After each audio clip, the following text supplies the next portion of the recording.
There have been mornings when exhaustion arrived even before the day began. It wasn't a weight on my body. It was something deeper, racing thoughts, worries occupying the mind even before the first cup of coffee, the constant feeling that the mind never finds true rest. And perhaps the hardest part is this: on the outside, everything seems normal. The smile persists. The automatic response is always, everything's fine. The routine continues. But inside, there's a silent noise that no one can see. There's an exhaustion that doesn't show on your face. It lives in the repetitive thoughts that endlessly loop. It lives in the insomnia at 3 in the morning. It lives in that tightness in your chest when everything seems fine, but something inside you screams that it's not. A tired mind carries an invisible weight, and carrying that alone is one of the hardest things there is. And perhaps you're here today precisely for that reason. It wasn't by chance, because something very serious is happening to people who have faith, who pray, who love God, and yet feel their minds fragmented, their emotions exhausted, peace too far away to reach. Anxiety and bad thoughts don't choose who to attack. They come to the strong, to the believers, to those who are still standing only because God sustains them. The Bible doesn't ignore this. It doesn't say, be strong and don't feel. It says something completely different. It says that God knows the thoughts you think. In Jeremiah 29:11, he states that these thoughts are of peace, not of evil. This means that even in your darkest moments, when your mind feels like a battlefield, God is already there. He sees the noise that no one else can hear. So before we continue, I need to ask you a question, and I want you to answer it from the bottom of your heart. When was the last time you allowed God into the messy silence of your mind? Because what comes next in this video may change the way you see your mind, your faith, and God's care for you. There's a promise saved for the end of this message, and it will surprise you. There are days when the mind doesn't rest for a single second. One negative thought leads to another. One worry opens the door to an even bigger one, and suddenly, without realizing it, you're in a spiral, doubting everything, doubting yourself, even doubting if God is still listening to your prayers. How do you overcome negative thoughts when they seem more real than any biblical promise? This is one of humanity's oldest battles, and you're not the only one who has fought it. Let me tell you about a man who experienced this spiral firsthand: Elijah. One of the greatest prophets in all of biblical history, a man who called down fire from heaven, who closed the heavens for 3.5 years, who faced 450 prophets of Baal alone, and won. If there's anyone you'd expect to never experience an emotional breakdown, it would be Elijah. But right after the greatest victory of his life, something broke inside. Queen Jezebel sent a death threat, and Elijah fled, not just from danger.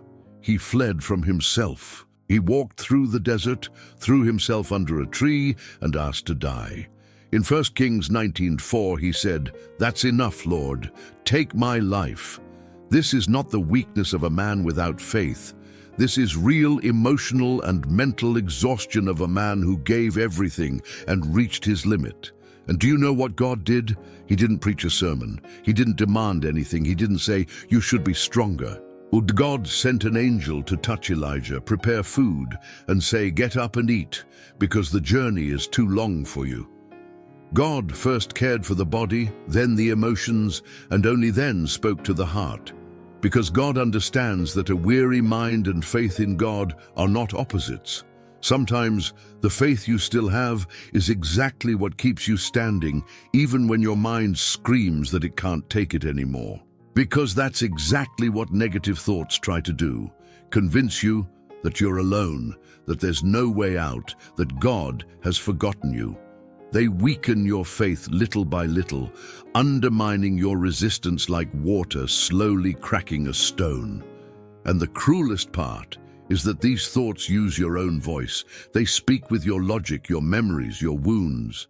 That's why they're so hard to ignore. But Elijah wasn't abandoned at the bottom of his emotional well, and neither will you be. Thoughts are not facts.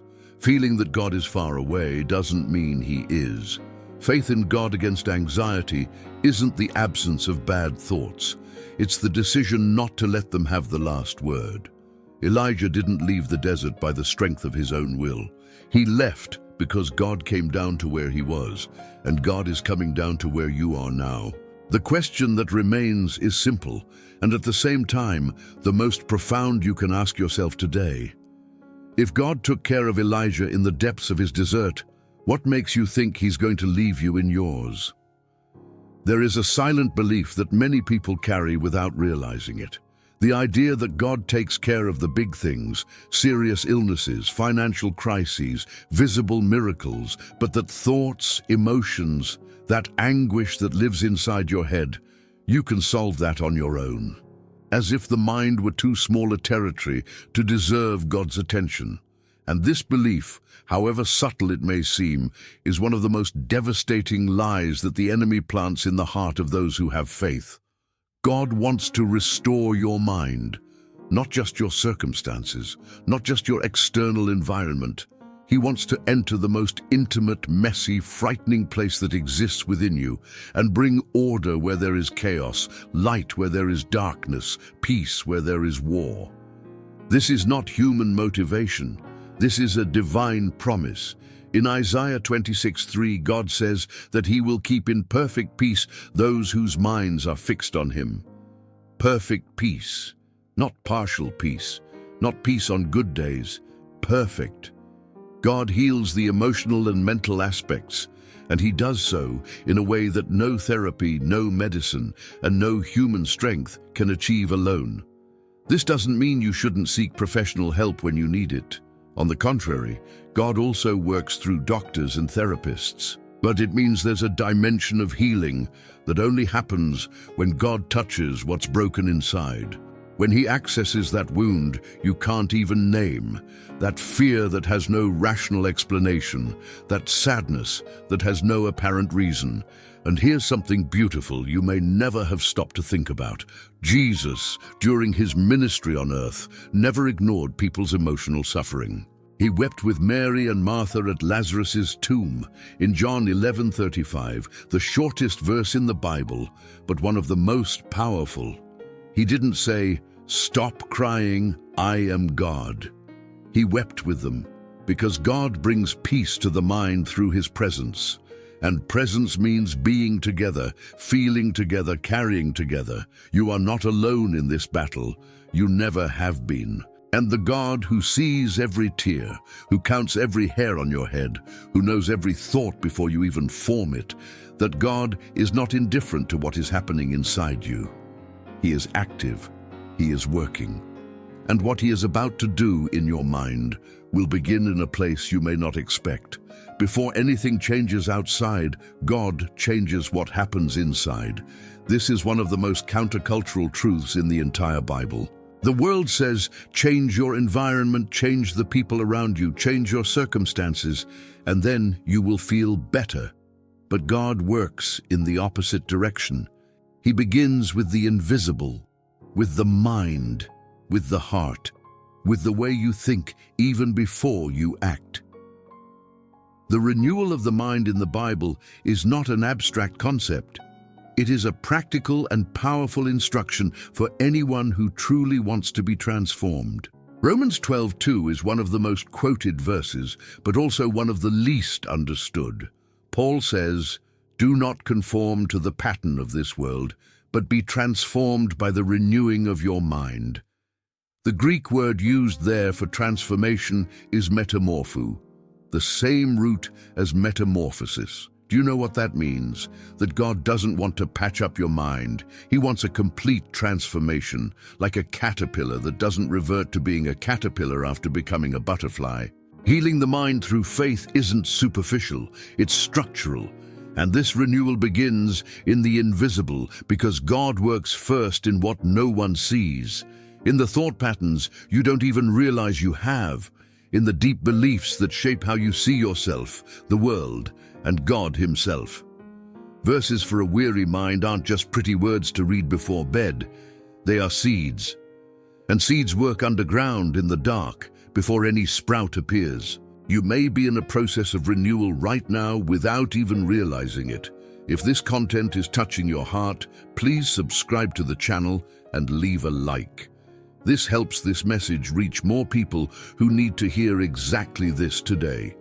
Now let's continue, because what comes next is where everything truly changes.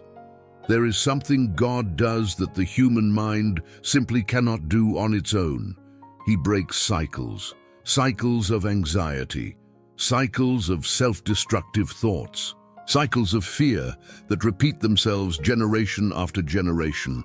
In 2 Corinthians 10:5, Paul speaks of tearing down strongholds and taking every thought captive to obey Christ. Strongholds.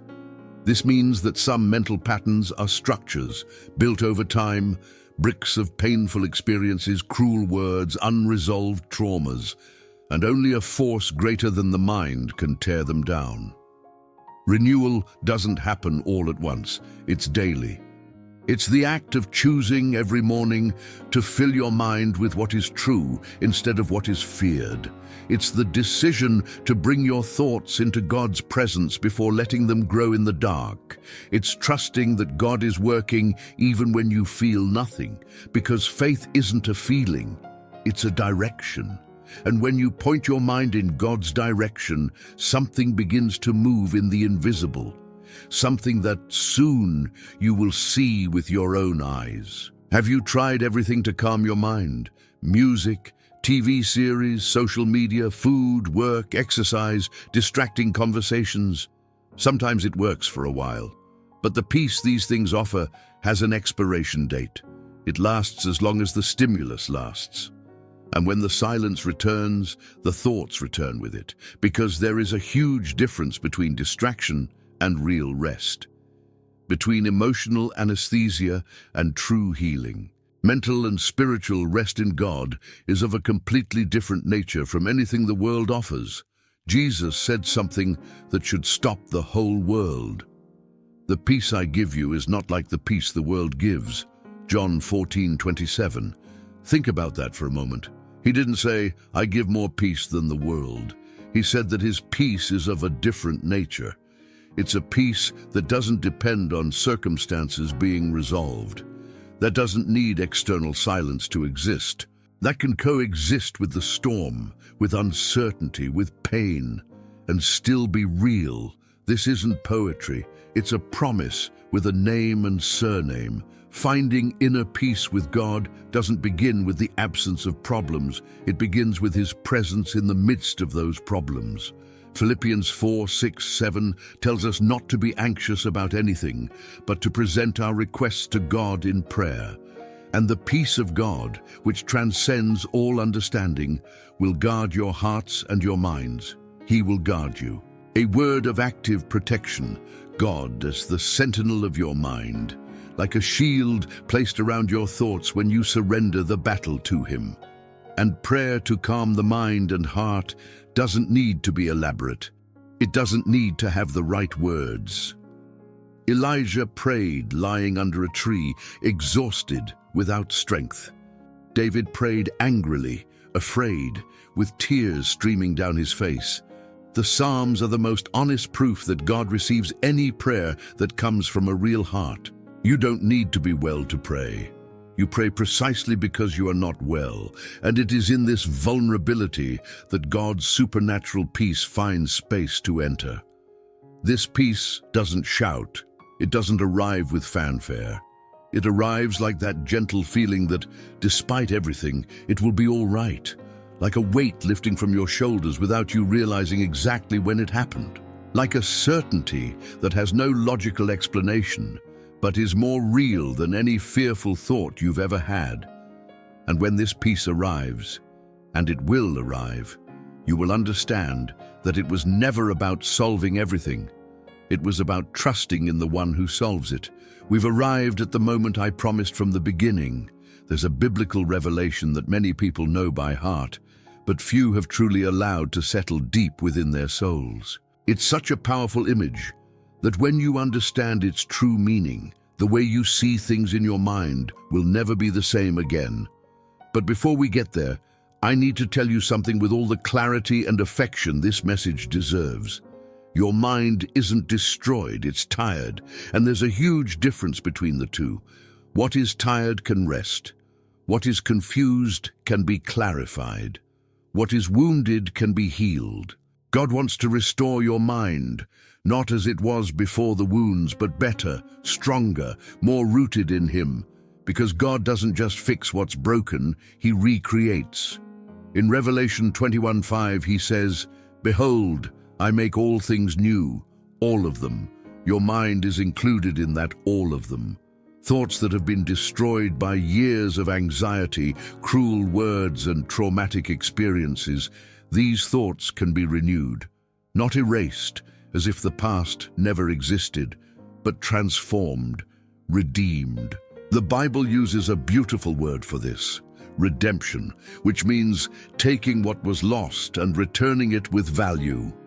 God picks up the shards of your weary mind, and faith in God becomes the cement that binds everything back together, more beautiful than before, like the Japanese art of kintsugi, which fills the cracks with gold. And now, the revelation I've saved for this moment. In Jeremiah 29:11, God says that He knows the plans He has for you, plans of peace, not of evil, to give you a future and a hope. But few read the following verse. Verse 12 says, "Then you will call on me and come and pray to me, and I will listen to you." And the 13th, "You will seek me and find me when you seek me with all your heart." The promised future doesn't begin when circumstances change. It begins when you seek God with all your heart, even with a weary mind, even with doubts, even with thoughts that are not yet healed.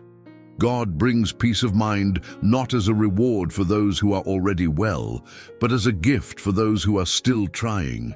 Your mind can flourish again, not tomorrow, not when everything is resolved, but now, in this process, in this journey of daily renewal. If you've made it this far, it wasn't by accident. It's because there's something inside you that still believes, and that spark of faith, however small it may seem, is enough for God to work. If this message touched your heart, share it with someone who needs to hear it today. Leave your comment below. Tell me how your mind is, what you're feeling. You don't have to go through this alone. Subscribe to the channel, because every week there's a new message waiting for you. And take this verse with you. I can do all things through Him who strengthens me. Philippians 4:13. Not just your body, not just your circumstances, your mind too. It can be strengthened, it can flourish, and God, who began this work in you, will complete it.